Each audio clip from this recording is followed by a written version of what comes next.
जय हिंद, नमस्कार दोस्तों, आप सभी का एक बार फिर स्वागत है। दोस्तों, इस वीडियो में आपको बहुत ही महत्वपूर्ण जानकारियां मिलने जा रही है। दोस्तों, सरकार बन गई, 8वां पे कमीशन लागू होना है और साथ ही साथ बजट की भी घोषणा होनी है और एक्स सर्विसमैन के लिए 1 रैंक 1 पेंशन 3 थर्ड रिवीजन 1 जुलाई 2024 से लागू होना है। इन सब के बीच पेंशन धारकों को बजट से मिला शानदार तोहफा, वित्त मंत्री ने किया ऐलान। ये खबर अभी अभी आई है। खुशखबरी, नई सरकार गठन के बाद वित्त मंत्री का ऐलान, पेंशन भोगियों की 8 मांगें पूरी, बजट से मिला तोहफा। देखिए, 20 जून 2024 को आई खबर के मुताबिक लोकसभा चुनाव के नतीजों के बाद सरकार पेंशन भोगियों को नाराज नहीं करना चाहती है। सरकार को पता चल गया है कि अगर सत्ता में काबिज रहना है तो पेंशनर से कोई बेर मोल नहीं लेना है। ऐसे में पेंशन भोगियों की लंबित मांगें अब सरकार इस कार्यकाल में पूरा करते हुए दिखाई दे रही है। एक तरफ अग्निवीर योजना में संशोधन का प्रस्ताव केंद्र सरकार करने वाली है, वहीं दूसरी तरफ नई पेंशन योजना के तहत कर्मचारियों को उनकी अंतिम बेसिक वेतन का 50% पेंशन के रूप में देने का प्रावधान भी सरकार करने जा रही है। दोस्तों, लगातार सरकार कर्मचारियों और पेंशन भोगियों को खुश करने के लिए मीटिंग पे मीटिंग कर रही है, क्योंकि बजट में वो सब घोषणाएं करनी है जिससे पेंशनर्स और कर्मचारी खुश हो। दोस्तों, नई सरकार के गठन के बाद जो सबसे अहम मंत्रालय होता है पेंशन मंत्रालय, उसकी जिम्मेदारी प्रधानमंत्री श्री नरेंद्र मोदी जी ने खुद अपने हाथ में रखी है और इसके पीछे बहुत ही बड़ा मकसद है। तो ऐसे में पेंशन भोगियों को प्रधानमंत्री से बड़ी उम्मीद भी है कि तीसरे कार्यकाल में मोदी जी उनकी लंबित मांगें पूरी करेंगे। वहीं पर वित्त मंत्रालय की जिम्मेदारी श्रीमती निर्मला सीतारमण जी को एक बार फिर सौंपी गई है। पेंशन भोगियों को उनसे भी अब उम्मीद है। और वहीं इसी के साथ जो रेल मंत्रालय है वो फिर से श्री अश्विनी वैष्णव जी को सौंपा गया है और उनसे भी पेंशन भोगियों को काफ़ी उम्मीदें हैं। और रक्षा मंत्री फिर से एक बार राजनाथ सिंह जी बने हैं। दोस्तों, सभी मंत्रालयों की यहाँ पे पुनरावृत्ति हुई है, यानी पिछली बार जिसके पास मंत्रालय था उसको वही मंत्रालय, वही पोर्टफोलियो फिर से इस बार दिया गया है, जिससे कि जो पेंशनर्स और कर्मचारियों की समस्या है, जो मांगे हैं, उनको सही तरीके से मानी जाए, क्योंकि उनको एक्सपीरियंस है। उन्होंने पिछली 5 साल के कार्यकाल में उन्होंने जो कर्मचारियों और पेंशनर्स की मांगों के ज्ञापन प्राप्त किए हैं, उन्होंने पढ़े हैं, तो उनको पता है कि कर्मचारियों और पेंशनर्स की कौन कौन सी मांगे हैं जिनको कि इस 5 साल के कार्यकाल के दौरान मानना जरूरी है, नहीं तो सरकार चौथी बार रिपीट नहीं होगी। तो सबसे बड़ी मांग है कि जो पेंशन कम्यूटेशन है उसकी रिकवरी 15 साल से घटाकर 12 साल की जाए, और इसी के लिए मोदी जी ने पेंशन मंत्रालय को अपने पास रखा है। पेंशन मंत्रालय की जिम्मेदारी खुद प्रधानमंत्री ने अपने हाथ में रखी है। ऐसे में पेंशन भोगियों को इस बार बजट से उम्मीद है कि कम्यूटेशन बहाली 15 साल से घटाकर 12 साल की जाएगी। इसका प्रत्यक्ष नज़ारा गुजरात और राजस्थान में देखने को मिला है। राजस्थान सरकार ने कम्यूटेशन बहाली की अवधि 15 साल से घटाकर 12 साल करने का आश्वासन पेंशनर्स को दे दिया है। वहीं पे गुजरात सरकार ने इसको घटाकर 13 साल कर दिया है। इन राज्यों में बीजेपी की सरकार है, ऐसे में बीजेपी राज्यों में इसका फ़ायदा दे सकती है, तो केंद्र में क्यों नहीं। और ऐसे में केंद्र सरकार योग्य निर्णय लेते हुए कम्यूटेशन बहाली 15 साल से घटाकर 12 साल कर सकती है। नरेंद्र मोदी जी इसका प्रस्ताव रख सकते हैं। अब दूसरी बड़ी बात है कि एक पेंशनर्स की छोटी सी आजीविका होती है उसकी पेंशन, और उसके ऊपर भी इनकम टैक्स लगाया जाता है। तो वित्त मंत्री निर्मला सीतारमण जी से इस बार पेंशनर्स को पूरी उम्मीद है कि पेंशन को इनकम टैक्स के दायरे से बाहर रखा जाए। वित्त मंत्री निर्मला सीतारमण से पेंशन भोगियों को उम्मीद है कि इस बार बजट में पेंशन भोगियों के लिए खुशखबरी का ऐलान करें। पेंशन भोगियों की लंबित मांगों में से एक मांग यह है कि उनकी पेंशन आयकर से मुक्त रखी जाए।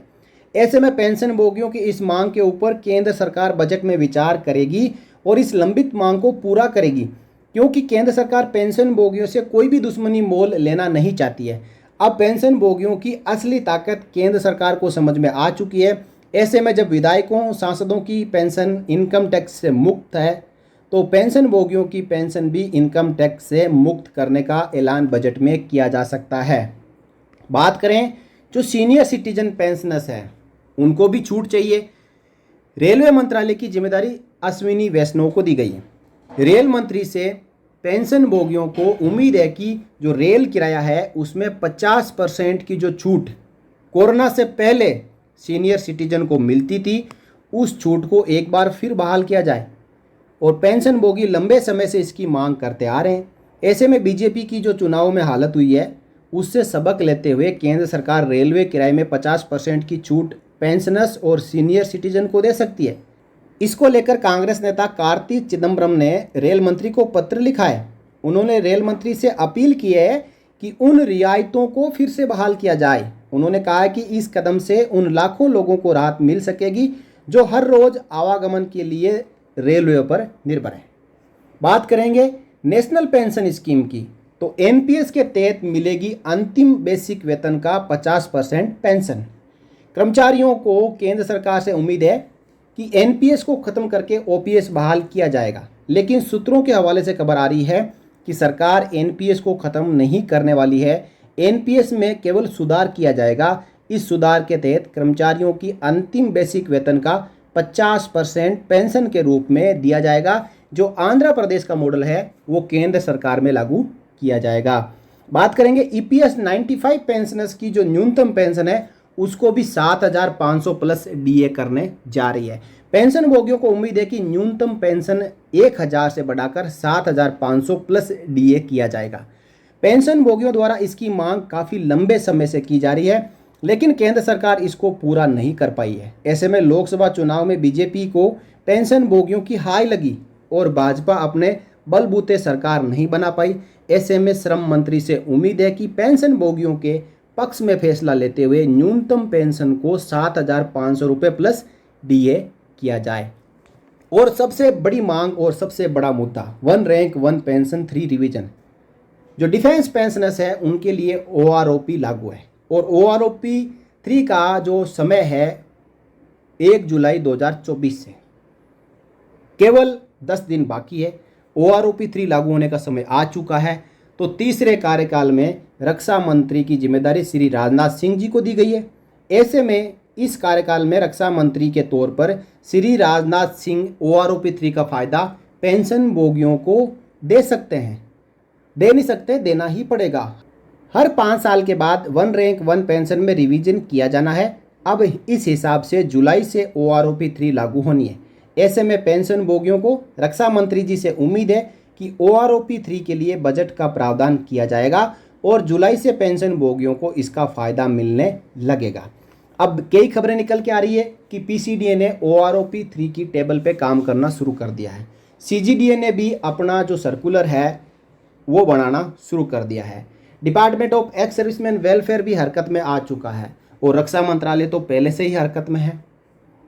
तो क्या 1 जुलाई 2024 से यानी जुलाई की जो पेंशन 31 जुलाई को मिलेगी उसके साथ ओआरओपी 3 जुड़ के मिलेगी? ये बड़ा क्वेश्चन मार्क है। दोस्तों आप ओआरओपी 3 के बारे में ज़रूर बताएं कमेंट करके कि क्या आपको जुलाई की पेंशन के साथ सरकार ओआरओपी 3 की बढ़ी हुई पेंशन दे देगी या फिर आपको इंतजार करना होगा। इसके बाद पिछले 3 सालों से लंबित मुद्दा है 18 महीने का एरियर और फिक्स्ड मेडिकल अलाउंस को 1,000 रुपये से बढ़ा के 3,000 रुपये करना।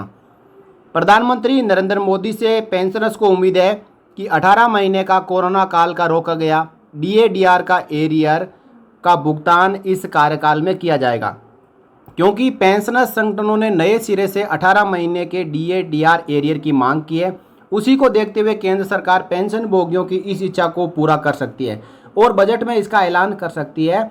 इसके साथ ही केंद्र सरकार फिक्स्ड मेडिकल अलाउंस को 1,000 रुपये से बढ़ा के 3,000 रुपये कर सकती है। तीसरे कार्यकाल में केंद्र सरकार की इच्छा है कि पेंशनर्स खुश रहे, इसलिए इस कार्यकाल में पेंशनर्स के हित में कार्य किया जाएगा। और अंतिम मुद्दा है 15 से 16 लाख आय वालों को मिलेगी छूट। देश के लाखों नागरिकों के लिए राहत की खबर है कि वित्त मंत्रालय से प्राप्त सूत्रों की खबर के अनुसार 15-16 लाख आय वालों को खुशखबरी मिलने जा रही है। बजट में इनको तोहफा मिलने जा रहा है। ये इनकम टैक्स में छूट को लेकर 15-16 लाख आय वालों को बड़ा तोहफा वित्त मंत्रालय से मिलने जा रहा है। इन्हीं खबरों के साथ इस वीडियो में इतना ही। काफ़ी महत्वपूर्ण जानकारियाँ इस वीडियो के जरिए आप सबको दी गई है। इसलिए वीडियो को ज़्यादा से ज़्यादा शेयर करें ताकि आपकी जो मांगे हैं उनको सपोर्ट मिल सके। ये सब बातें हैं, खबरें हैं, वो जो सरकार तक पहुंच सके कि पेंशन भोगियों की क्या मांगे हैं, कर्मचारियों की क्या मांगे हैं, मंत्रालयों को क्या करना है, मंत्रियों को क्या करना है, और कहाँ सरकार की चूक रही और किन स्कीम को सरकार ने बंद किया जिनको वापस लागू करना है। इन सब मुद्दों को आप सरकार तक ज़रूर पहुंचाएं और वीडियो को ज़्यादा से ज़्यादा शेयर करें।